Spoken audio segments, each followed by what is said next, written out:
remind everyone that after the service today, for anyone who would like to stay, we're going to be serving lunch at noon here in the sanctuary. And then our Share the Plate recipient for the month, the Kepler Institute, are going to be hosting a community forum here in the sanctuary from 12:30 to 2. It's a school, so there are going to be students and teachers up here, multi-generational. They're going to speak on the topic of race and justice, and then it'll be followed by Q&A. And I've been to 2 of their community forums, and they're fantastic. So I invite you, if you like, please stay and join us. So I was raised on the great liberal myth of American history. And the great liberal myth of American history goes something like this. America is fundamentally the land of the free, founded on the principle that all people are created equal, that all people are endowed by the Creator with certain inalienable rights, that among these being life, liberty, and the pursuit of happiness. That this is what America is in her essence. But tragically, that American vision was incompletely expressed at the time of America's founding. Women were excluded from that vision, Native Americans and African Americans all excluded from that vision. And so, the myth goes, the struggle since then has been to bring the American reality in line with the American dream by correcting or removing these exceptions. And the great progress that we've made towards this liberal project has proven that given a chance, America will live up to this vision of freedom and equality. And so the liberal project for America is essentially a project of reform. It's helping America better realize its own goodness. And this is essentially the project that my liberal teachers handed down to me in high school and in college, right? It's a project that I inherited. So today, I'd like to propose a counter-narrative to this liberal understanding of American history. Not because I think one or another narrative is 100% right or 100% wrong, but because I think it's useful to jog our thinking out of its usual paths. And the counter-narrative goes like this. America was fundamentally conceived in white supremacy, not as an accident or an unfortunate omission from the American dream, but as central to its understanding of the American dream. America understands its story to be the story of white people and its purposes to be the purposes of white people. Our institutions reflect those assumptions, and consequently, at every time in its history when African Americans have broken out of the imposed bonds of self-class citizenship, America has moved to swiftly reimpose new bonds in new forms. The guiding star, then, in this view to which America is continuously recorrecting its course is not freedom, it is white supremacy. Okay, strangely enough, for our radical counter-reading of American history, in the earliest period of American history, and I'm talking about the colonial period before America was called America, whiteness was not a natural category with which Americans identified themselves.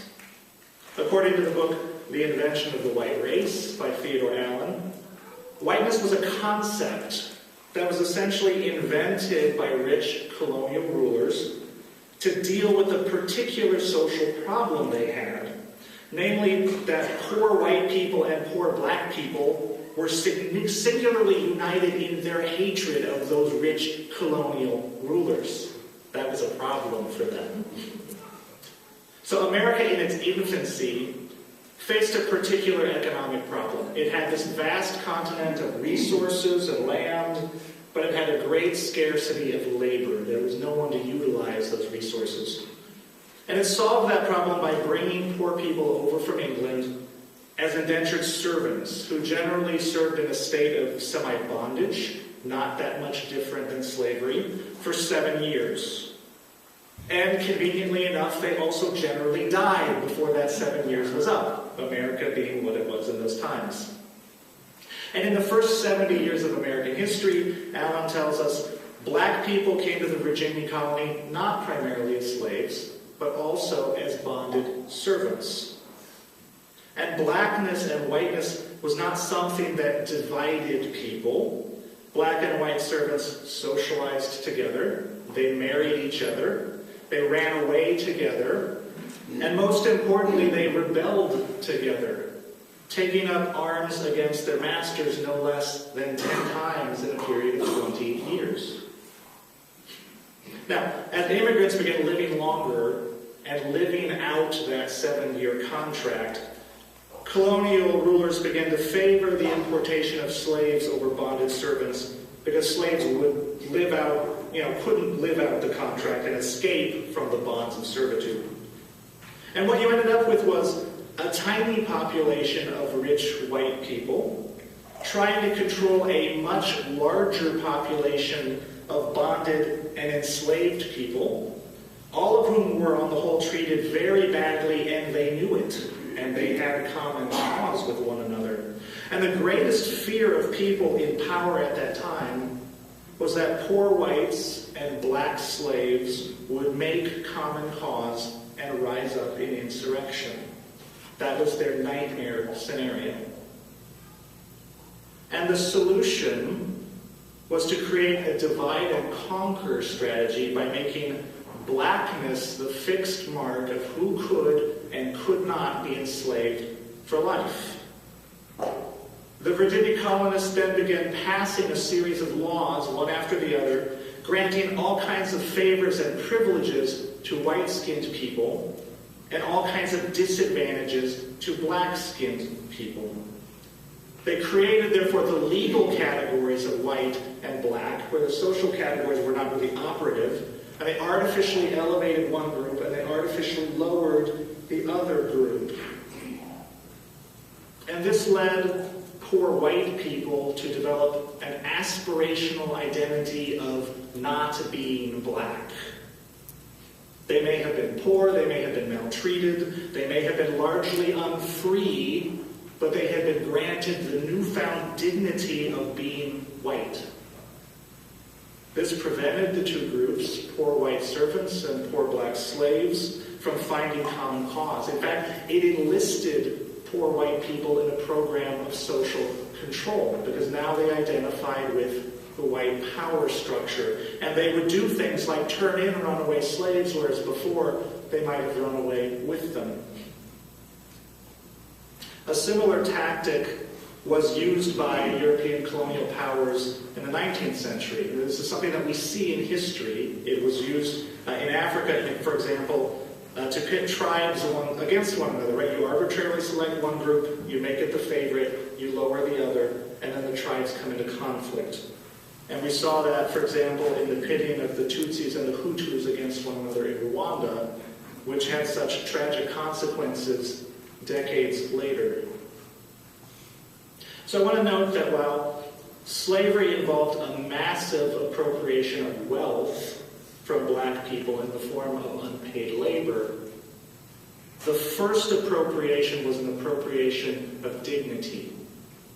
Dignity was stolen from black people and transferred to this newly minted category of white people, many of whom had very little else to claim as their own. Right? This was their one newfound possession, their whiteness.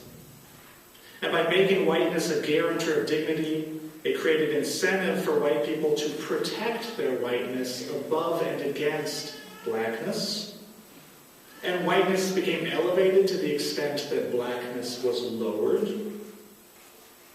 And as this concept becomes embedded in the culture, you create a situation where equality between black people and white people becomes almost existentially threatening to white people. We see this later throughout the period of the abolition movement. As people of goodwill in America moved to eradicate the evil of slavery, there was very little thought that black people and white people were or could be equal, even by those who were adamantly opposed to slavery and worked heroically to end it.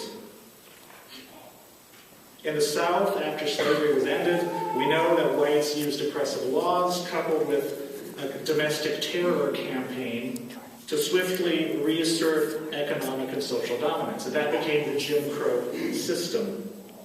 That was the Southern white response to a situation where black people broke through those bonds of servitude. It was a swift reimposition of servitude in a new form. As a consequence, this led to a mass migration of black people out of the South and into northern cities, in search of jobs and in search of freedom. More than 1.5 million black people between 1910 and 1930 migrated from the South to the North, and another 5 million between 1940 and 1970, which is a huge social movement. But northern whites, it turned out, were in favor of black freedom only provided that it were a distant freedom, right? They were in favor of black people being free over there.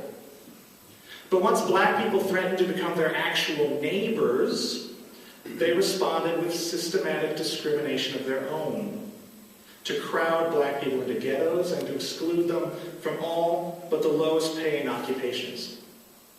And when discrimination was not enough to keep black people confined, white northerners were not themselves above turning to violence. For example, despite all the considerable obstacles to their success, there certainly were African Americans who ascended to the professional classes, what we would say. They became doctors, they became lawyers. They achieved success, to which would normally entitle a white person to a middle-class existence. But if they relocated outside of the ghetto and moved into a white neighborhood, and if they ignored the initial warnings of rocks being thrown through their windows and similar, they might find their homes literally dynamited. Right? White people in the 20th century in the North, not in some distant past, not in some faraway place, literally blew up black people's houses rather than see them move out of the ghetto. I don't remember reading that in my high school history class, actually. And while today the words race riot might conjure up images from, say, the Chicago riots of the 60s or the LA riots of the 90s, in the first half of the 20th century, race rioting was something that was done by white people, where angry white mobs would burn down entire sections of black-owned businesses and towns. And they would attack and even murder large numbers of black people in the streets. And the goal was social control, again, to force black people back into the ghetto anytime they began to escape. And these discriminatory practices and these acts of violence continued well into the 1960s and beyond.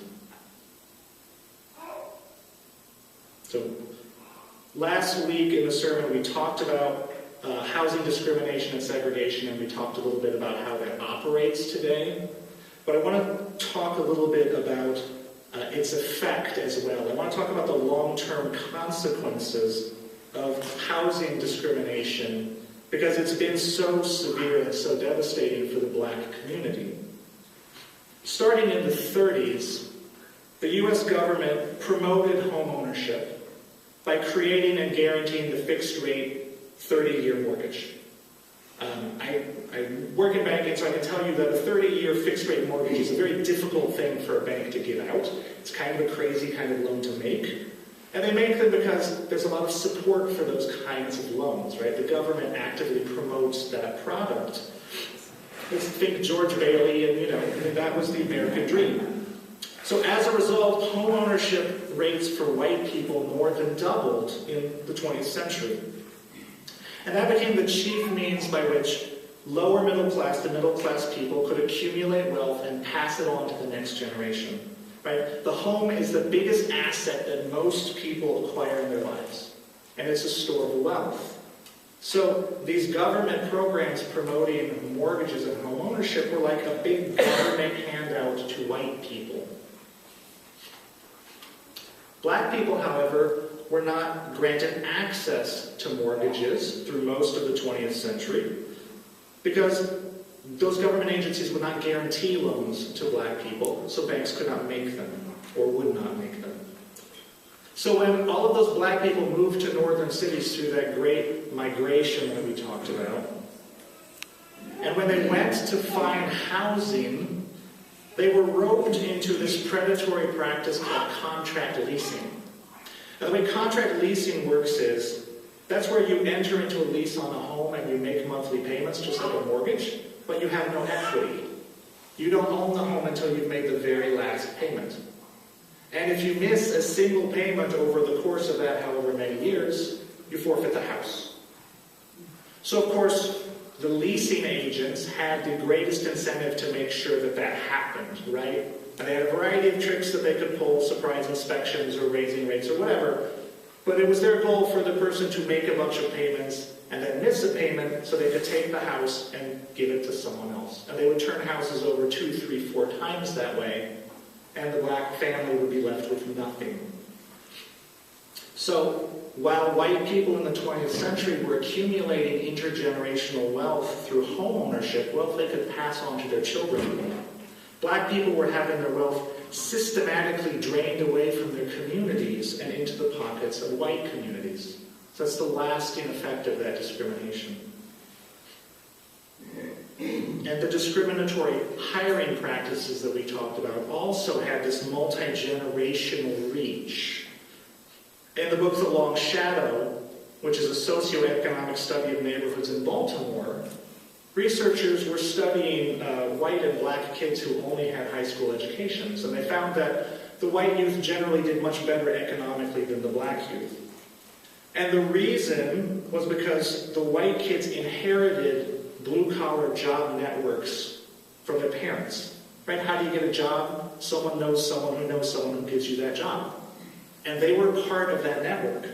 But because black people had been previously restricted from all of those jobs, not only did they not get the higher wealth, they didn't have the job networks that they could pass on to their kids and to their grandkids. So it was another means by which wealth was transferred out of black communities and into white communities.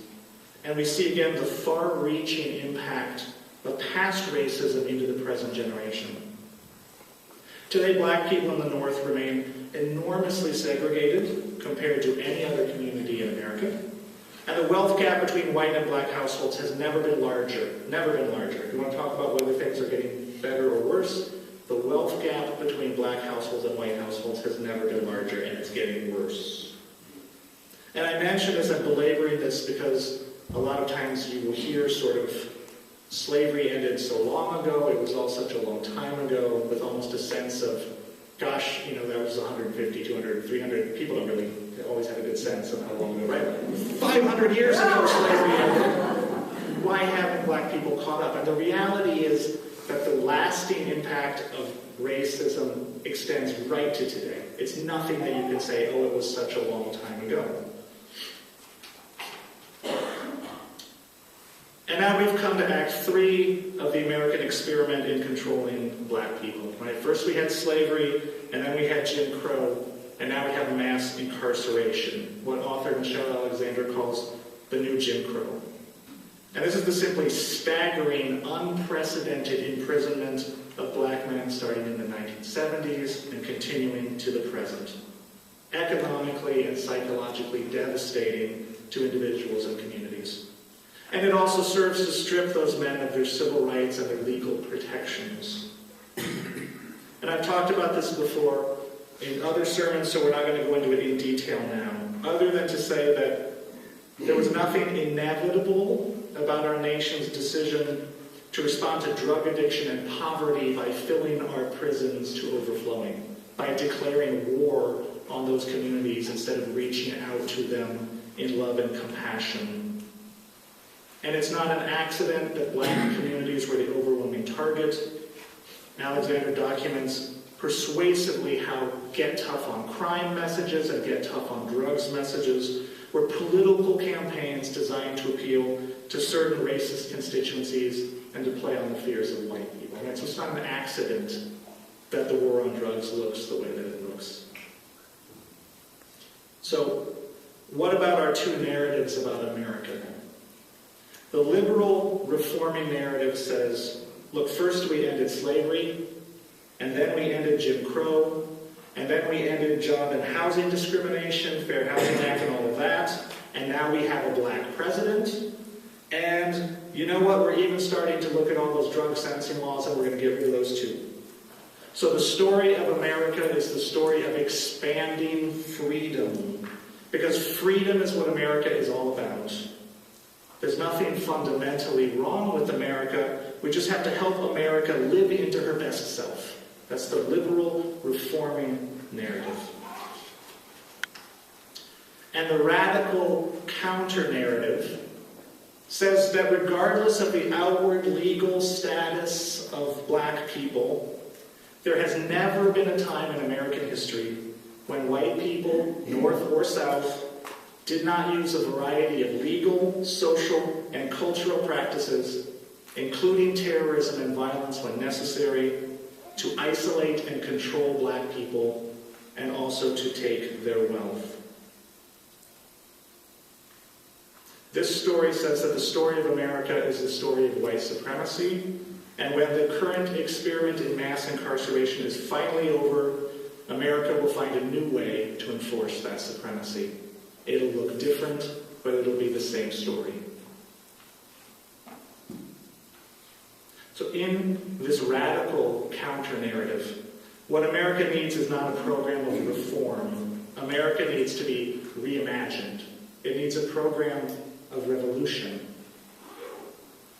Specifically, it needs a Copernican revolution. The Copernican revolution, you may remember, replaced the old image of the universe with the earth at the center and all of creation revolving around it, with a new image where the earth was just one of many planets orbiting the sun. The earth had lost its favored position. So a Copernican revolution in American culture would be one in which whiteness is no longer seen as the center of the American story, and whiteness is no longer seen as the center of the American experience. In which the elevation of black dignity is not an existential threat to white dignity. How far are we from that revolution? There's been an interesting psychological experiment that's played out in social media in the last few months. And it's come in the form of a simple slogan that you've probably heard. Black Lives Matter. You see it on Twitter, hashtag Black Lives Matter. You see it on Facebook. You see it on signs carried at protest rallies. You see it at churches. You may have noticed that our church, with the blessing of our Board of Trustees, has a sign right up front that says Black Lives Matter. Right? Such a simple, eloquent statement. Note what it doesn't say. It doesn't say only black lives matter. It doesn't say black lives matter and white lives do not matter. And it doesn't say black lives matter more. It's just the most simple, bare-bones assertion of worth and dignity. Black lives matter. And it seems to make a lot of white people very, very angry. And this includes Unitarian Universalists. When the UUA, our national denominational body, put images up on its Facebook page of UU churches displaying these banners that said Black Lives Matter, it attracted a barrage of negative feedback, of criticism, and comments were all of the tenor of, I really wish it said all lives matter. Why doesn't it say all lives matter? I don't like Black Lives Matter. It should say all lives matter. Okay, why is that? I will wager a few guesses here. First, on a surface level, the statement is provoking because it's simply not about white people. The statement Black Lives Matter has nothing to do with white people at all. And for white people, to experience something that is in a fundamental way not about them, couldn't be about them, isn't even trying to be about them, that's decentralizing. That's part of that Copernican revolution. And so white people reinsert themselves into the picture. All lives matter. There, see, I fixed it for you. I know you meant to include me. You just forgot. All lives matter. Fixed it. And then on a deeper level, when we get closer to where the real undercurrents of our history move in the American psyche, there is the specter of black dignity as an existential threat to white dignity. Because white dignity has been defined for so long in our culture as above and against black dignity. And so what could be more threatening and what could be more revolutionary than the simple statement, Black Lives Matter? I don't say these things out of a sense of despair, and I don't say them out of hatred of America, and I certainly don't say them out of guilt. In fact, I think there's almost nothing more useless than white liberal guilt. I say these words out of resolve, right? Bring on the revolution. I'm proud to be a part of a religion that is in the dignity business. Our first principle is to affirm and promote the inherent worth and dignity of each person. This is our holy work. So bring on the revolution, right? That Copernican revolution. Bring it on for those who live at the shoreline, crucial and alone. Bring it on for those who cannot indulge the passing dreams of choice, who are seeking a now that can breed futures like bread in their children's mouths. Bring it on for those who were imprinted with fear, learning to be afraid with their mother's milk. Bring it on for those who were never meant to survive. Bring on the revolution that says that black dignity is not a threat to white dignity, that says that America's story is not the white story, and that reimagines America as a place where, simply said, Black Lives Matter. In fact, it's a revolution that's already happening. There are good people on the march, and I hope that we will have the strength and the wisdom and the courage to join them. Would you please rise in body or spirit for our closing hymn, number 1018, if you feel the room? Come and go with me.